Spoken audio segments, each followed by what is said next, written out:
Hello，大家好，我是一哥，欢迎来到 Love Sharing 爱分享。今天要来说说几个故事，让大家得到一些启发。废话不多说，我们马上开始。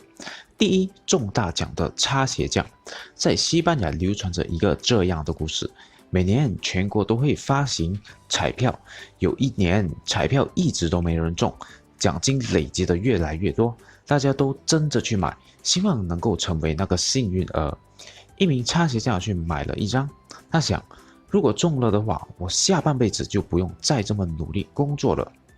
突然，幸运之神降临，他真的中奖了，成为西班牙历史上彩票中奖额最高的幸运儿。于是他的生活就此改变，再也没有了烈日下的暴晒，也不用再去闻客人的臭鞋了。为了躲避那些羡慕和嫉妒的眼光，他去了国外。在那里，他尽情地享受着属于他的幸福人生。10年后的一天，人们在马德里的广街上又看见了他。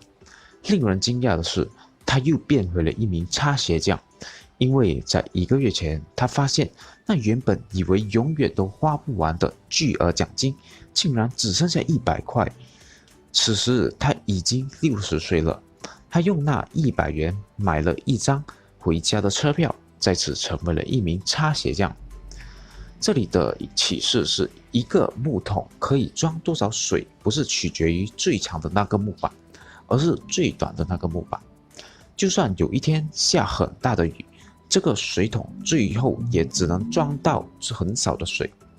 如果一个人不会理财，就算有一天突然中彩票，他也不会处理这笔钱，最后很快会打回原形。最糟糕的情况是，因为乱用这笔钱，导致了负债累累，最后破产。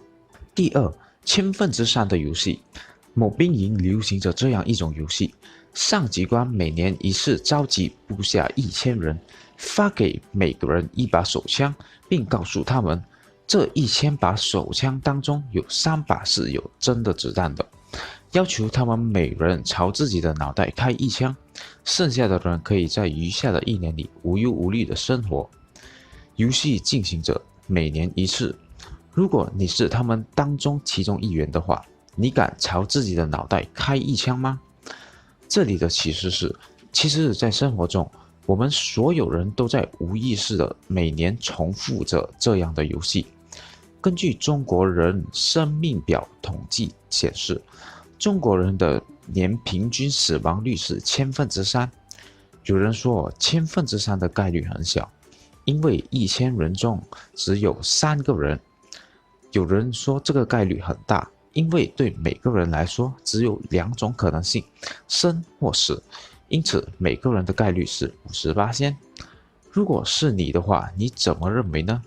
既然是一个逃不了的游戏，我们为什么不及早做好准备呢？第三，小鱼与湖水。在洞庭湖旁边的一个小水池里，住着一条小鱼。它总是担心遇上大旱灾，自己的小水池会很快干枯。一天，洞庭湖里的鱼对它说：“小鱼，你搬来洞庭湖里跟我们一起生活吧，因为这样你就不用担心水池会干了。”小鱼问：“洞庭湖就一定不会干吗？”洞庭湖里的鱼回答：“洞庭湖连着长江，长江连着大海，大海的水永远都不会干，湖里的水怎么会干呢？”之后，小鱼就搬进去跟他们一起过着幸福快乐的生活。这个故事告诉我们，保险是凝聚众人之力的大海，有了它，你就不用担心自己的水会干枯了。好了，今天的影片就到这里，希望这些故事可以给大家一些启发与帮助。我是一哥，感谢收看，记得分享给你的亲朋好友，喜欢就按个 like， 了解更多保险知识，请关注 Love Sharing 爱分享。就这样咯，拜拜。